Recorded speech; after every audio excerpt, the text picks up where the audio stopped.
can see myself, so hopefully you can as well. If I can get clapping hands, thumbs up, so that I can see quite quickly if you're able to see and hear me, that would be wonderful.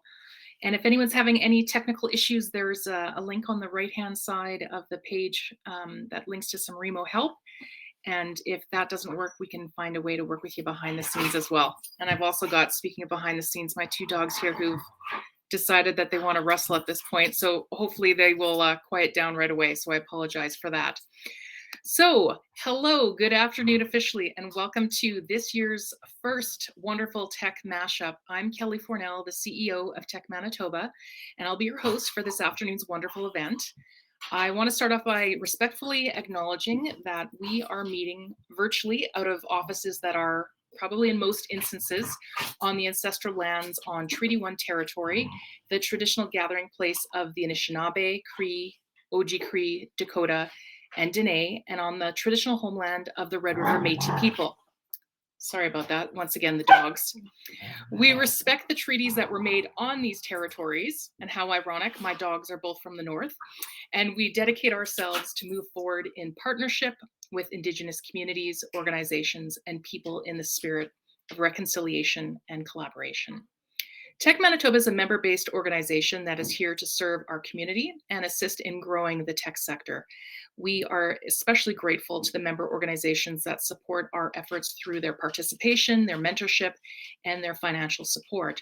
And I just want to give a big shout out to DXC Technology for your annual sponsorship that supports today's events.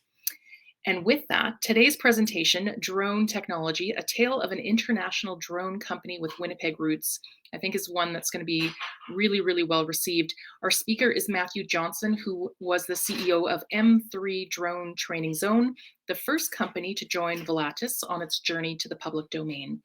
Volatus Aerospace is a publicly traded drone company on the TSX in Canada and OTC market in the United States. It's been growing quite rapidly since it launched in November of 2019, shortly after a call with a specific Winnipeg-based drone company. It is now operating internationally in the United States, the United Kingdom, South America, and Canada. Our speaker, Matthew Johnson, is the Regional Vice President, Prairies and Director, Education of Volatus Aerospace Corporation. He is responsible for developing and managing their educational programming. He specializes in agriculture, forestry-related activities involving the collection and interpretation of multispectral data. After 10 years in the Canadian Armed Forces and while teaching high school mathematics, Matthew founded a drone-based data acquisition company, M3 Drone Training Zone, in 2015. It was one of the first aerial data service providers in the ag space in Canada. Matthew was named as one of the top 7 drone visionaries in precision agriculture by the Commercial UAV News, and he was the keynote speaker at the Drone Synergies Conference in Dubai. And now, without further ado, please join me in welcoming Matthew onto the stage. Hello, how's everyone doing? Great. Hopefully you can hear me. I guess from those thumbs up, I'm assuming you can. So I am. Goodbye to you, Matthew, and I'll leave the stage to you. Thank you very much.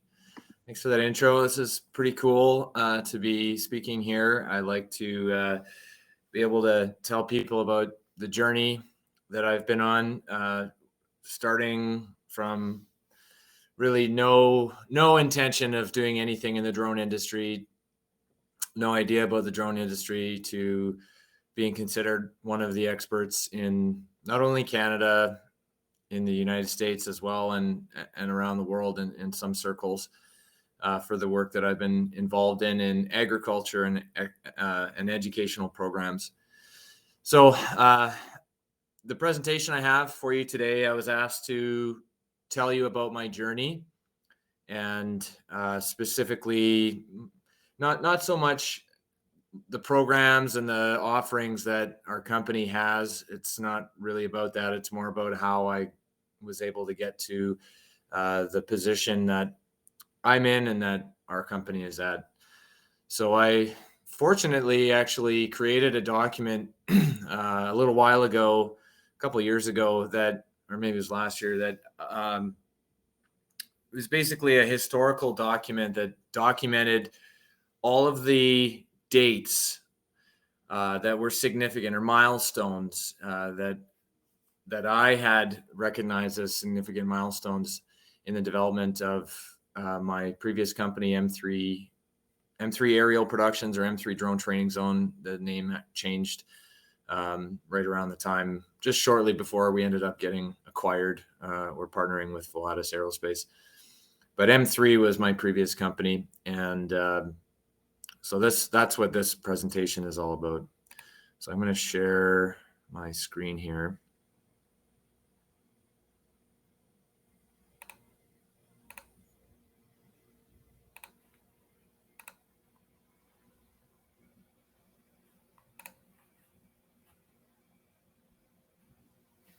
Just bear with me for one moment.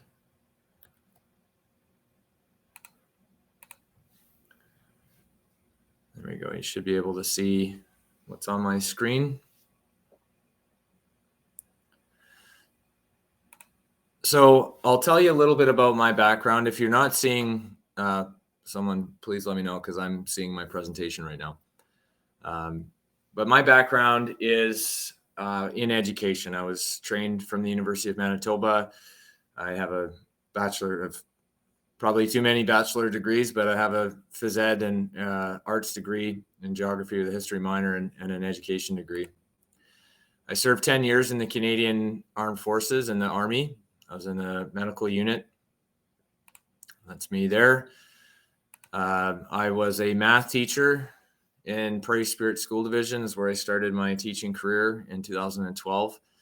And then I moved into, that was at St. Claude School Complex in St. Claude, Manitoba. And then I moved into teaching in Winnipeg at Dakota Collegiate and Louis Riel School Division, and finished my teaching career in the Winnipeg School Division at Elmwood High School. While I was a teacher, I started this whole journey in 2015. And there's a shot there that was actually in 2016 when I got involved in agricultural activities.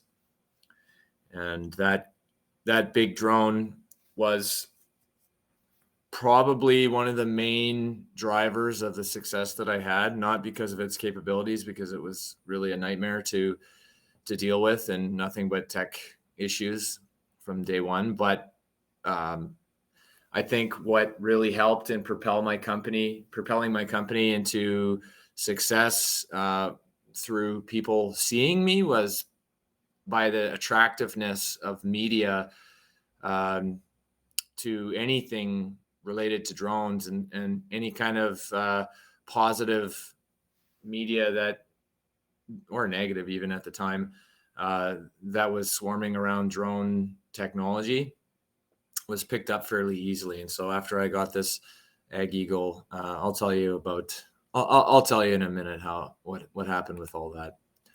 So here's a short history of M3. It all started in 2015, January 23rd. I was attending a professional development seminar through Louis Riel School Division, teaching me how to use Adobe Premiere Pro video editing software. It really had nothing to do with drones. But during one of the breaks, the guy that was delivering the program, principal at Louis Riel Arts and Technology Center, Brian Cameron, he showed a video that he had collected with his drone. So I have to give him props, because it was he who kind of sparked this idea in my mind.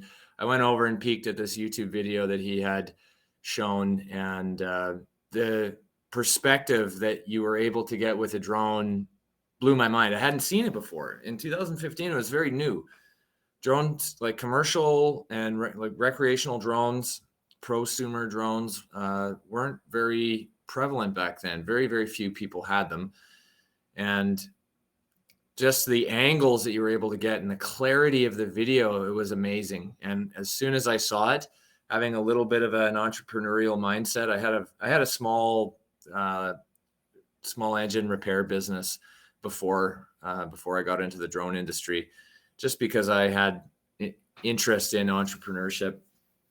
And so as soon as I saw that angle that was provided by the drone, I had an idea that I got to try this. There's something there. It started, it was a seed that planted, and for several months, it was just kind of germinating in my mind until I ended up buying my first drone. It was a Phantom 3 Professional on August 1st, 2015. And from there, I started using drones. And oddly enough, the first picture I ever took, I didn't even open the box for a week after I got the drone. I was busy doing other things. But when I first opened it up, the first picture I ever took with it wasn't actually while it was flying. So that's a picture there. The first picture I ever took from a drone. And in on September 2nd of that year, I ended up graduating from a UAV ground school. At the time, in order to fly a drone in Canada, you simply had to take a ground school program and pass the program that was offered from private institutions to be able to show that you had what was required to fly a drone, that you met their standards. And you also had to get what was called a special flight operations certificate. So I ended up working towards getting my special flight operations certificate. In the meantime, I registered my business name. Initially, it was a business, and it turned into a company a little while after, but M3 Aerial Productions is what I launched it as. Took me about 8 seconds to come up with the design. I wasn't really concerned. So as you can see, just a blue triangle, blue like the sky, kind of looks like a plane a little bit. I think a big driver of the success also was that right after I got started, I started focusing on social media. And so I ended up creating my first Twitter account in 2015. Shortly after that, I wasn't really big on social media. I only had Facebook and only used it obviously for talking to friends and family and stuff. But as soon as I started this business, I realized I need to get the word out to as many people as cheaply as I possibly can, initially anyways, and use whatever means that I could come up with. So I ended up creating this account, and there's the first tweet: M3 Aerial Productions, established 2015. Then shortly after that, I ended up making a big purchase. I had used my Phantom 3 Pro and had done some work for companies. One of the first jobs I ever had that paid me money was for an insurance company that wanted imagery of 22 of their clients' properties. They were like cottages and farmsteads and stuff like that they wanted to create nice big blow up images and give them for Christmas. So during the fall season change, when the weather was changing, I ended up going out over a period of 4 days and just blitzing southern Manitoba and northwestern Ontario, taking pictures of taking pictures of these properties for people. And each one at the time paid $200. And so 22 times $200 was $4,400.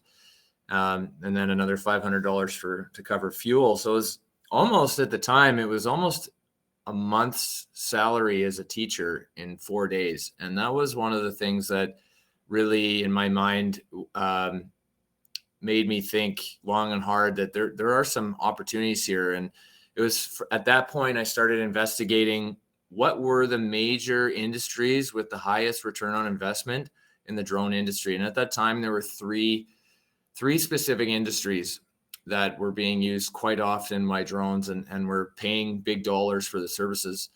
Because, I mean, real estate is the obvious one. People often, when they're thinking, oh, I should get a drone, I could take pictures of houses for people for real estate. Yeah, everybody thinks that at first. And so there's a very low barrier to entry for that particular application of drones. You can buy drones now for $500 that can take really nice pictures. And so there's very low barrier to entry, and therefore real estate agents are either doing it themselves or paying only 100 or 200 bucks max for those sorts of images. And so that was decent, but if you're able to stack them up, like getting 22 at once, then yeah, that's fantastic. But that was a very, very unique job that came along. That sort of particular real estate style job I haven't ever seen since. So yeah, it was mining, agriculture, and construction were the three industries that were used quite a bit at the time. And I had no connections really in any of them. However, I had relatively the most amount of connections through agriculture because my wife grew up on a farm and in a farming community in southwestern Manitoba. And I knew contacts through her, and we were able to reach out, and I made some contacts with agronomists and found some opportunities after doing the research of how drones could be used in agriculture, basically reaching out to them and saying, we could survey fields and provide you with imagery that helps tell you what the health of the crops are like, because the technology we were using was near infrared sensors. And just a quick side, I don't have a slide describing it, but near infrared sensors are very unique in their ability to tell us plant health because of the way that near infrared light that's emitted from the sun, as it hits plants, a very healthy plant will have quite a bit of chlorophyll in the leaves. And as near infrared light hits chlorophyll, it reflects off of it like a mirror. And if the plant is unhealthy, then it won't have as much chlorophyll in the leaves, and so it will absorb the near infrared light. So you have the spectrum that using this type of sensor, you'll be able to see whether the plants are healthy or not. And it's not individual plants that we're looking at, it's areas within a field that may be having water stress or diseases or insect pressure or whatever. There's a bunch of possible ways that a group of plants can be stressed in a field.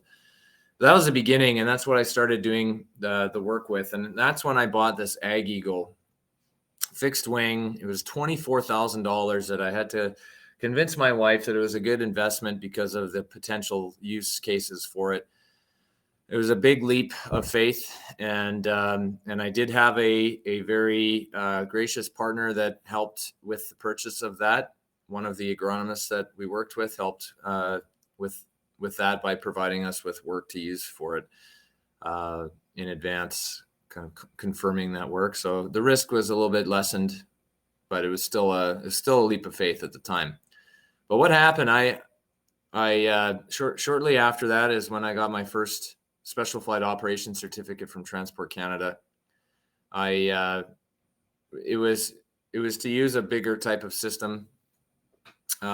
In May of 2016, I did an interview with CBC about using drones in agriculture, and that was the tipping point.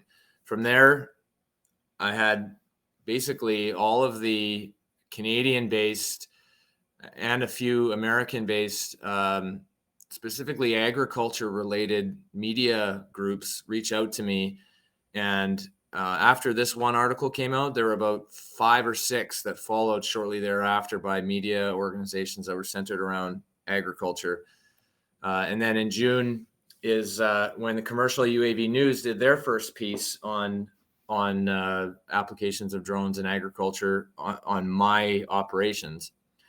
And that was my first piece of working with them. So I ended up doing several interviews with Commercial UAV News, and that led to a special announcement by them naming me as one of the leaders in this industry. And when I look online and I see at the time a lot of other people that are doing things in the drone industry, specifically in agriculture, and some of them at the time were doing things that were way beyond what I was doing in terms of research, and because they had crazy, very expensive sensors and very expensive software applications, and they're research scientists and stuff. I didn't consider myself an expert in any way, shape, or form, but I was recognized as an expert from the public because of the activeness of how I was approaching media and getting my company's name out there. And when you consider the work that I was engaged in, it was still compared to traditional methods of dealing with imagery in agriculture, it was still kind of revolutionary stuff, but still other people were engaged in it. In September of 2016, I had developed a training program I wasn't really happy with the other options that were out there. That the course that I took initially to get my UAV pilot certificate from Transport Canada was not it was a horrible course. I'll be honest. It was absolutely brutal. And I took another course after that and it was terrible too. And I said, how are these programs how do they exist? And so with my education background and my military background, as an officer in the military and having developed some training programming in the military and developed lots of training educational programs as a teacher, I developed this. It's called TP 15263. Is the document set by Transport Canada that outlined what was required for knowledge requirements by anybody who's going to become a drone pilot. And so to get certified by Transport Canada as one of those schools that could issue pilot certificates at the time, or proof basically of saying that you have completed the program, I had to submit my course to Transport Canada, and it was approved in September of 2016. Simultaneously, this is while I was teaching at Elmwood, I started a drone club. And once again, any kind of significant milestone that you can find with your company that's kind of unique, if you can reach out to media just to let them know what you're doing, who knows? If they pick it up, that's great. You get lots of free exposure. And so I reached out to CBC and CTV and Global News and just let them know, and the Winnipeg Free Press, saying, hey, I'm starting a drone club. I'm exposing students at Elmwood High School, which is a inner city school in Winnipeg. And I wanted to introduce this very forward, right at the edge of innovation, this technology to students, which was a pretty novel concept at the time. And so CTV News sent a cameraman over and they did an interview, and it was on the evening news, and that was another bunch of free exposure. Then in October, that's when I started seeing ways that I could, that was just 5 days later, is when I started using my drone as a tool in the classroom. Ended up teaching a trigonometry lesson using the drone. So I had students lying on the ground outside in the field, measuring the angle using these little instruments that can tell you what angle you're looking at, basically. And so they're measuring the angle up to the drone in the sky, and knowing the distance of the point on the ground where they were and the point on the ground where the drone took off from. That was the base of the triangle, and they knew the angle of the drone up in the sky. They had to tell me what the altitude of the drone was.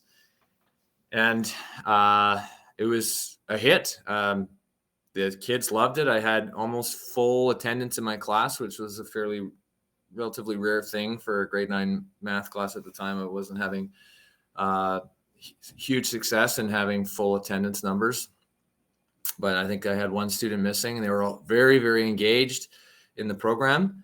And that was a light bulb. It was an epiphany moment for me. And from there, I had to come up with other lessons. How can I incorporate this technology into more lessons and get more students learning by having drone technology as just a tool that engages them in the subject matter. So I created lessons on surface area and volume calculations based on some of the technology and software that I had. I was able to map the school and do some really cool things with the technology, creating 3D models and that sort of thing. So this is this is my grade 9 class from 2016. So then in January of 2017, that's when I started applying to be a speaker at different events. And the first event that I ever spoke at was Ag Days in Brandon. That actually, every year in Brandon. I just finished up with the 2023 Ag Days show last week. And that was a neat opportunity. Helped get me onto the stage of public speaking. And in February later that year is when I started offering our ground school courses all across North America. Well, initially it was all across Canada. And so I would travel around. So the first course I ran was in Saskatoon, and I had 22 students show up, and I was charging $900 a student initially. So that was an incredible moment when I had 22 students attending a 2-day weekend course. It was 16 hours. It was a lot of talking. It was 8 hours a day for 2 days. I'd fly out on Friday night, run the course the next 2 days, and then fly home on Sunday night and then teach Monday to Friday. And so I started running these courses, seeing how much success there was. I started planning them all across Canada and using Facebook advertising to advertise them and Google ads and stuff. And they were filling. And I had an average of, in that first year, I had an average of 15 students per course that I ran. And so it didn't take very long before I realized that there's an opportunity here. I need to seize the opportunity. Being kind of limited to running training courses on weekends only was preventing me from realizing the full potential. And so I ended up leaving teaching in June of 2017. That'll be on the next slide there. But yeah, the day after I ran that first course is when I had the first graduate from M3 Aerials UAV Ground School. So there's my last day at Elmwood was June 30th, 2017. In September after the summer, Brandon University held a post-secondary level third-year Faculty of Science course called Applied Topics in Geography, UAV Ground School. And it was the same course that I had been teaching people all around Canada, slightly augmented, but mainly the same course. I think it was spread over 3 days instead of 2. And I ran that at Brandon University. And so that was a really neat opportunity for me because it was my first post-secondary level work, not being a student myself. Then in January of 2018, by that point, I had run enough courses. I had put 100 students through the program, just in however many months I was, 10 months or so. And that was still when I was charging $900 a student. So it was a pretty good revenue from training at that time when it was just me and doing this on the side for most of it. In July of 2018, I was recognized by Commercial UAV News as one of the top 7 drone visionaries in precision agriculture, which was another pretty cool accomplishment from my understanding, or from my perspective anyways. I think a lot of other people felt the same. And so I've been mentioning that ever since because I've never been called a visionary in anything up until that point. And that was pretty cool. And that allowed me speaking opportunities at an international stage. I ended up going to the Commercial UAV News. It's called the Commercial UAV Expo later that year, and I ended up speaking at the event. In August of 2018, I took part in a Guinness World Record setting harvest. So I've been able to get I have a plaque that says that I have a Guinness World Record. I was part of I think there were about 500 people that received plaques for being part of this really cool event. This image is only a small portion. There's only probably 40 or 50 combines, but there were actually 300 combines that harvested that field. It was a half section, so 320 acres. Just to give you an idea, the combines were lined up like that on each side for a mile-long stretch on each side of the field. So basically 2 miles long of combines, and they just moved towards the middle and harvested the field in 5 minutes. It wasn't a time thing. It was the most combines ever harvesting a field at the same time. I think it was 303 total. So that's pretty neat. In November of 2018, I was asked to present as a keynote speaker at the Drone Synergies conference in Dubai. And they flew me and my wife there for 7 days. It was a very cool experience to be at that level. Very unique. Probably haven't had that level of exposure or that level of presenting since then. That was a very unique opportunity. In February, I hired my first full-time employee, Lieutenant Colonel, retired Jolani Sanchez from the Colombian Air Force. He had experience flying drones in the Colombian Air Force and had brought his family to Canada, and it just happened that I met him through another drone company that he ended up not working for, and so I snagged him up, and he's been with our company ever since. Now he's a valued member of Volatus Aerospace. In May of 2019, I hosted a conference in Winnipeg called the Western Drone Show. And the tagline of that program is bringing education standards and industry together. So what my vision for that conference, which I had hoped to do annually until COVID changed that. But the idea there was to bring teachers and school administrators to a conference where they would be able to see other industry partners,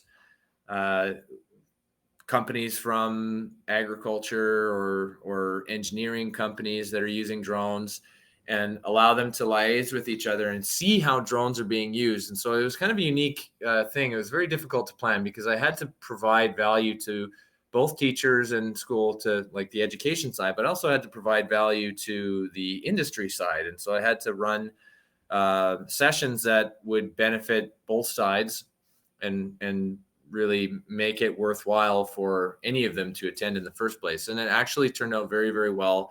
I was very happy. We had profit in our first ever and only ever instance of running that conference. We ended up donating our profits to the Crohn's and Colitis Foundation. We had a charitable purpose. It's called Drones for Crohn's. And we had a contest in the program where people submitted images that they had taken with their drones, and there was a photography contest. It was pretty cool. Overall, it was a very, very neat conference, and I wish that we were able to continue with it. But midway through planning the second year is when COVID ended up hitting, and we haven't run the conference since then, unfortunately. In September of 2019, I had trained my 1,000th student, which they just started adding up as I was running courses once or twice a week basically once a week, probably on average for quite a while. I had lowered the price to about $500, but still very profitable endeavor. Still traveling all the time. I was away from my family a lot. It was hard in that sense, being away from my young family, two kids at that point. That was a grind. And when I ended up partnering with Volatus, things have changed a little bit and allowed me to spend more time at home, which has been I'm very grateful for. So shortly after that, in October of 2019, I was reached out to by NBC's Dateline. They needed some shots of the Winnipeg landscape to use in a episode that they had. I think it was called the Pink's Shorts Killer or something. It was not funny at all, but it was a murder investigation or something. I didn't actually watch the show, but this is a screenshot from the clip that I had sent them. So very nice, showing Winnipeg skyline. There's a nice hot air balloon in the background. It's pretty cool. Since then, I also, in addition to that, my video that I had collected over the years had been part of 4 Hallmark movies, and 1 movie on Amazon Prime that you can find called Toys of Terror. I haven't watched it, but there's a couple shots in there. I found the drone shots in there. It's pretty neat. 22 November 2019 is when I ended up partnering with Volatus Aerospace, and just how that came up, I'll just go and give you a little side story. I had served in the military with someone named Josh Lynch, and his dad, Glenn Lynch, was the CEO of some companies in the aviation aerospace industry. And I had spoken to Josh one day, and he said, my dad wants to talk to you about Volatus. Sorry, it wasn't Volatus at the time. He wants to talk to you about the drone industry. And so we talked that night, me and Glenn, and Volatus was formed shortly after that. And I ended up partnering with Volatus. And over the next year, several other companies ended up partnering with Volatus as well. In 2001, M3 was officially acquired by Volatus. In June of 2021, Volatus had executed a round of funding, raised $9.2 million, and executed an agreement to take over a publicly traded company called PartnerJet, which was at the time a partner of Volatus, but it wasn't more than 50% owned. So we ended up raising that funding, and then on January 4th of 2022, the reverse takeover was confirmed, and Volatus was officially kind of crowned as a public company on the TSX Ventures exchange. So that was a very cool moment. We opened the TSX. I can't remember the date. I should have put that in there, where they had the bell ringing. It was during COVID, and so we were all of our people in our company joined in a big conference with the TSX folks. And when they opened it with the bell ringing, we were all clapping, and it was a very emotional time. I was very proud to be part of this whole journey. So what a ride it's been. It's been an incredible journey, starting back in 2015. Just testing out with the drone, not knowing what I could do, to a company that has over 70 employees in Canada, United States, United Kingdom, Peru, Colombia. We're international. We've got people all over the world. Our Q3 revenue in 2022 is $11.3 million. What am I up to now? I'm the vice president of Volatus, one of the vice presidents, and I'm in charge of agriculture, but also education programming. I'm actually joining you right now from New Orleans. I'm at the Future of Education Technology Conference. I presented yesterday about some of the programs, specifically one of the bolded program down there, the Science Experiential Aerial Research Program. A very cool program that I've been running across the Canadian prairies, actually, in Alberta, Saskatchewan, and Manitoba. We're trying to do many things. Basically, the idea of that program is to expose students to drone and machine learning technologies through applied academic research activities. So they're involved in some really cool things, trying to use drones to detect the presence of Dutch elm disease in the elm canopy, the urban tree canopy in Winnipeg specifically. And it's a research project that the University of Winnipeg has partnered with us on. There's a master's student working on their dissertation for that project. So it's an academic research activity that that's a very proud thing for me to hopefully one day have my name or my company tied to academic research study. And the other programs on there, I'll just talk about them briefly here. Drones in the Classroom is a professional development program that I developed to teach teachers how to use drones as effective tools to reach curricular objectives.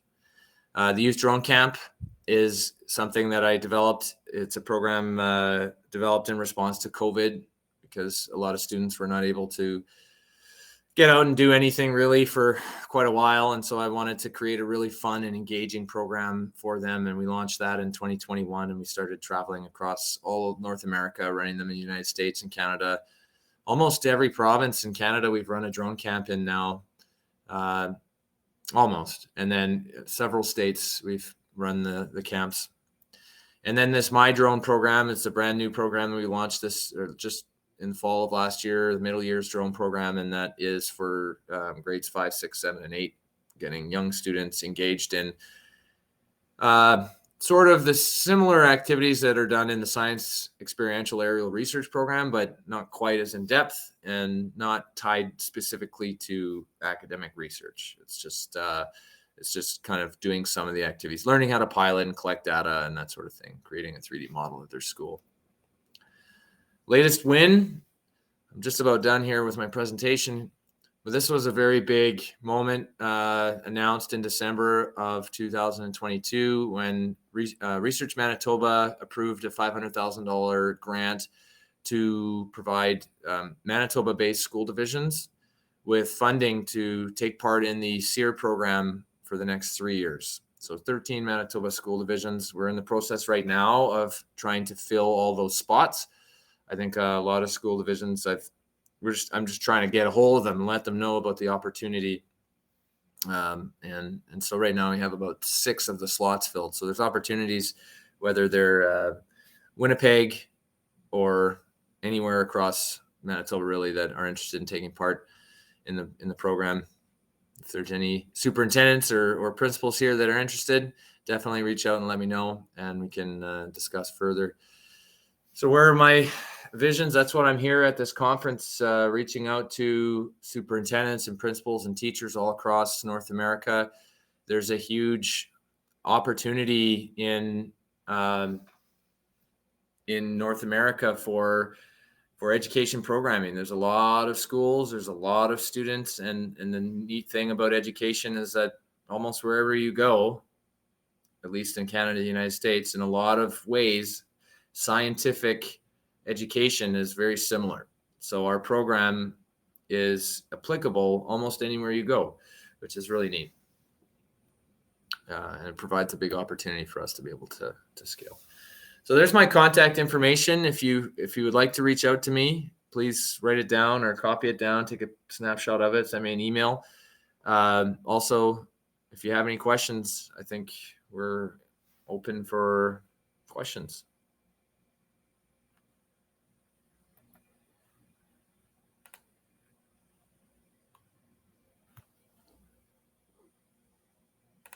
But how cool is that, everyone? Do you want to give a round of applause to Matthew? Thank you so very much for sharing your incredibly thoughtful, detailed milestone trajectory. I love how data informed everything is that you do. I think the overall lesson there for me is be curious, learn by doing. Don't be afraid to try something, even if you are new. You don't have to be an expert, obviously, to try something. But I think that's a message that is so important for people to hear. So thank you for sharing that, Matthew.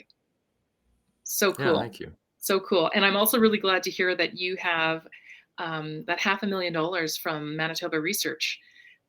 Because as you were talking about the My Drone program, I was writing down the question for myself of which school divisions? And then you just answered to say that you're working on that right now. So that's tremendous that you're going to be, even more so in the school divisions. So fabulous. Okay, so I'm going over to the Q&A tab, and I'm looking at quite a few of these questions. And it looks like the first one is, how did you find that first client? Was it through your social media use? I think the first job I ever did was, I think it was social media based. Probably just through Facebook initially, because I had posted a few posts on my personal Facebook, and then I think maybe some of the word spread a little bit at that point. It was a real estate job. I did 2 small real estate jobs. The first one I think was, I can't even remember the first one. I should have put that down. That was a true milestone, but the first one actually wasn't for any revenue. It was just basically using the drone and giving something that I hoped would be worth something to somebody. And then after that, I did a cottage near Lake Winnipeg. And then shortly after that was that 22 site job that I did. So that was really exciting. And no wonder it stands out in your mind when you're learning, that in 4 days work, I think you said you've got, the equivalent of a month's worth of a teacher's salary, that the light bulb surely went off. Yeah. Very cool. Very cool. So of course, thinking about something that flies, we have a question that has been upvoted a number of times. Have you ever had a drone crash? Yep. I think almost every drone pilot probably has had a crash at some point, or probably will. I've had 4 over the years, and you need to report your incidents with Transport Canada. There was one that I had flown. I was filming a commercial for a client, and ended up hitting some power lines during the filming, and called Manitoba Hydro, let them know. They said they had nothing showing up on their side about any information or like any flags or anything that there was damage done. But my drone was total. It was about a $10,000 like kind of movie production drone, but it was covered under insurance that I had, so I was able to get it replaced. But yeah, I've had 4 incidents. So depending upon where you're working, like obviously you do a lot of work here in Canada, but where do you find out about like the regulations in terms of the conditions in which you're allowed to operate in, depending upon the location?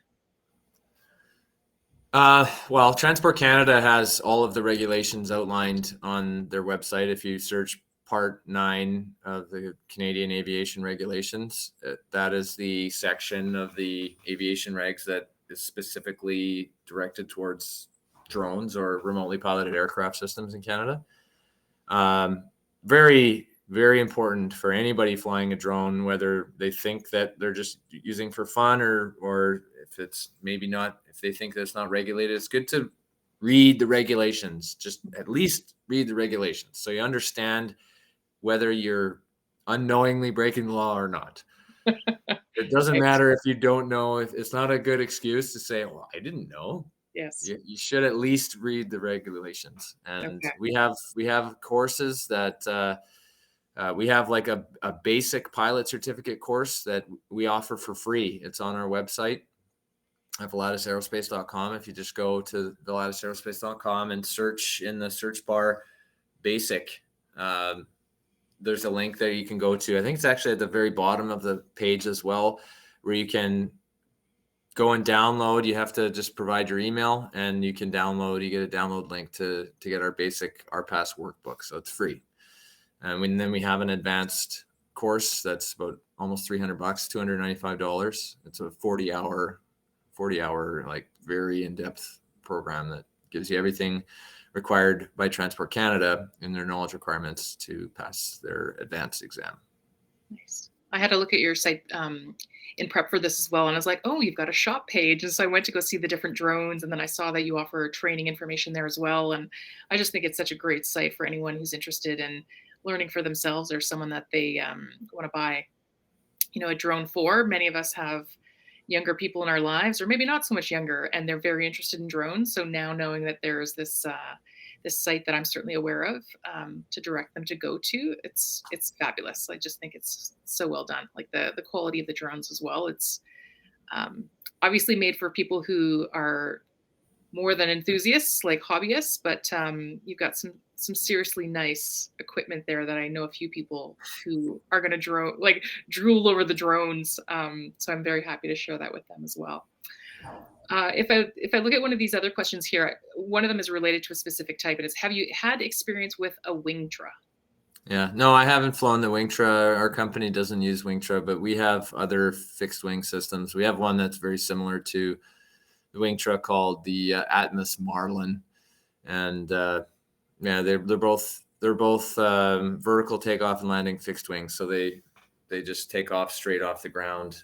They don't need a runway or a catapult or anything. That's what, for the Ag Eagle, the one I had initially, it had a big heavy catapult system that I had to set up, and it would launch it into the sky. And several times it would not work properly and the drone would just shoot off of it and the prop wouldn't turn on and would just slam into the dirt. So it was just that was a very frustrating experience. But over the years, overall, I can look back and say I'm really glad that I got that and I worked through all the issues that I was having at the time. Nice.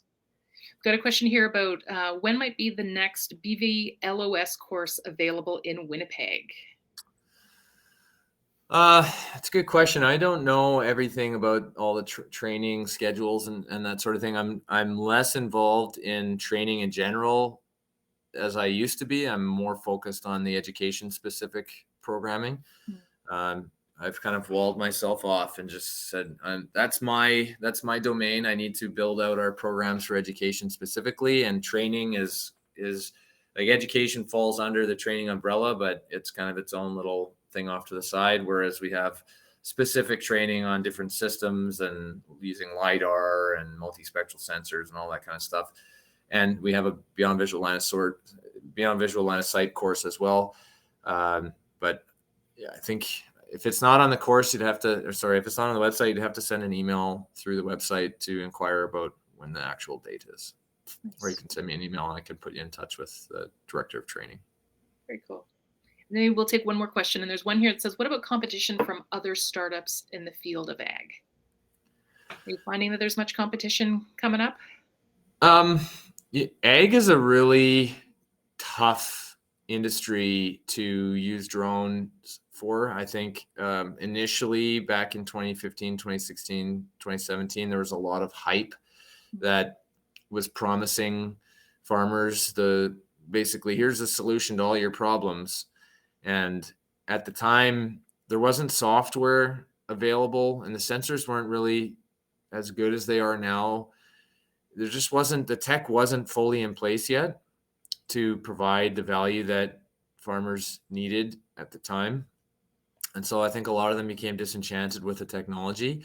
So now the whole industry, any of the operators in the industry in ag, we're trying to overcome skepticism and uncertainty and at the same time, while the technologies continue to get better, like my main focus in ag is not so much on providing value for individual farmers anymore. I am basically 100% engaged with research agriculture. So, I mean, satellite data is very similar to drone data. It's just very, very high up and it's lower resolution compared to drones. If you can get away with 5 meter by 5 meter pixel resolution for a 160 acre field of corn or wheat, then that costs way less than hiring a drone pilot to come out and capture that data. So we don't even go after that market. We're focused on, my main focus is providing pixel resolutions that are sometimes millimeters in size of plants that are in very small areas, maybe 1 acre research site, flown relatively low to the ground with these really heavy duty sensors, multispectral sensors, to provide research scientists with really high quality data that they can use for the research activities. Nice. Very nice. Well, again, thank you so much, Matthew, for taking time out of, your conference there in New Orleans, for talking about your journey. It's incredible, under a decade, what you've been able to achieve. Again, thank you so much. And everyone who's still able to be here, let's give a thanks again to Matthew. Reach out. He shared his email address with us. So if you've got any follow-up questions, he is your expert. Whether or not he started as one, he is certainly one now, recognized as a world leader with drones. And, again, happy to have someone from our backyard be an expert and to share in your success, to promote that and celebrate that. So congratulations. Looking forward to hearing what else is on the horizon and seeing your next milestones, and having you back in the future to talk about your second phase of drone expertise and where that leads Volatus and yourself personally. So thank you again for joining us for Tech Mashup. And it's been great having you with us. Thank you very much for having me. This has been fun. Awesome. All right. Well, everyone, I thank you so much for taking time out of your busy day to join us. I just wanted to quickly say that we've got a couple of events coming up. Our next lunchtime Tech Mashup is on February the 14th.